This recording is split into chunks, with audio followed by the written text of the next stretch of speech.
दिनों से यहां केवड़िया इस एकता नगर में आए पुलिस बल के साथी,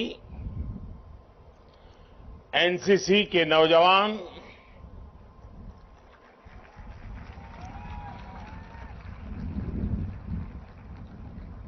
कला से जुड़े हुए सारे आर्टिस्ट, देश के विभिन्न हिस्सों में एकता दौड़, रन फॉर यूनिटी में शामिल हो रहे नागरिक भाई बहन, देश के सभी स्कूलों के छात्र छात्राएं, अन्य महानुभाव और सभी देशवासियों, मैं एकता नगर में हूं, पर मेरा मन मोरबी के पीड़ितों से जुड़ा हुआ है।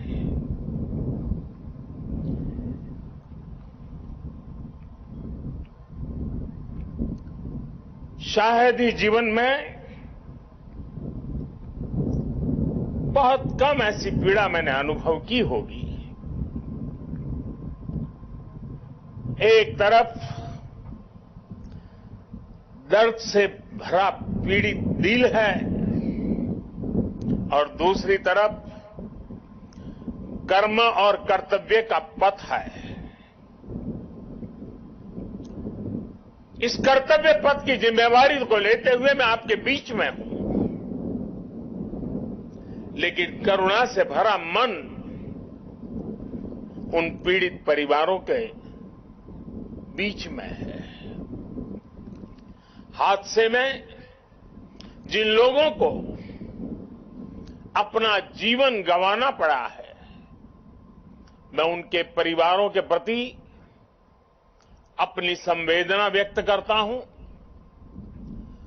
दुख की इस घड़ी में सरकार हर तरह से पीड़ित परिवारों के साथ है। गुजरात सरकार पूरी शक्ति से कल शाम से ही राहत और बचाव कार्यों में जुटी हुई है।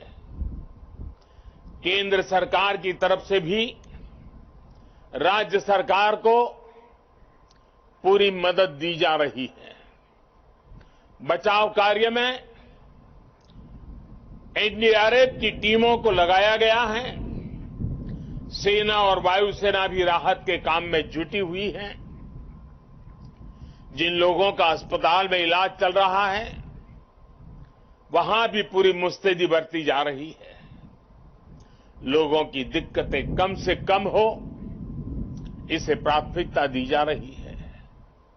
हादसे की खबर मिलने के बाद ही गुजरात के मुख्यमंत्री श्रीमान भूपेंद्र भाई रात को ही मोरबी पहुंच गए थे। कल से ही वो राहत और बचाव के कार्यों की कमान संभाले हुए हैं। राज्य सरकार की तरफ से इस हादसे की जांच के लिए एक कमेटी भी बना दी गई है। मैं देश के लोगों को आश्वस्त करता हूं कि राहत और बचाव के कार्यों में कोई कमी नहीं आने दी जाएगी। आज राष्ट्रीय एकता दिवस का ये अवसर भी हमें एकजुट होकर इस मुश्किल घड़ी का सामना करने, कर्तव्य पथ पर बने रहने की प्रेरणा दे रहा है। कठिन से कठिन परिस्थितियों में सरदार पटेल का धैर्य, उनकी तत्परता से सीख लेते हुए हम काम करते रहे, आगे भी करते रहे। साथियों, वर्ष 2022 में राष्ट्रीय एकता दिवस का बहुत विशेष अवसर के रूप में मैं इसे देख रहा हूं। ये वो वर्ष है जब हमने अपनी आजादी के 75 वर्ष पूरे किए हैं। हम नए संकल्पों के साथ आगे बढ़ रहे हैं। आज एकता नगर में ये जो परेड हुई है, हमें इस बात का एहसास भी दिला रही है कि जब सब एक साथ चलते हैं, एक साथ आगे बढ़ते हैं, तो असंभव को भी संभव बनाया जा सकता है। आज यहां देश भर से आए हुए कुछ कलाकार सांस्कृतिक कार्यक्रम भी करने वाले थे, भारत के विविध नृत्यों को भी प्रदर्शित करने वाले थे, लेकिन कल की घटना इतनी दुखद थी कि आज के इस कार्यक्रम में से उस कार्यक्रम को हटा दिया गया। मैं उन सभी कलाकारों से उनके यहां तक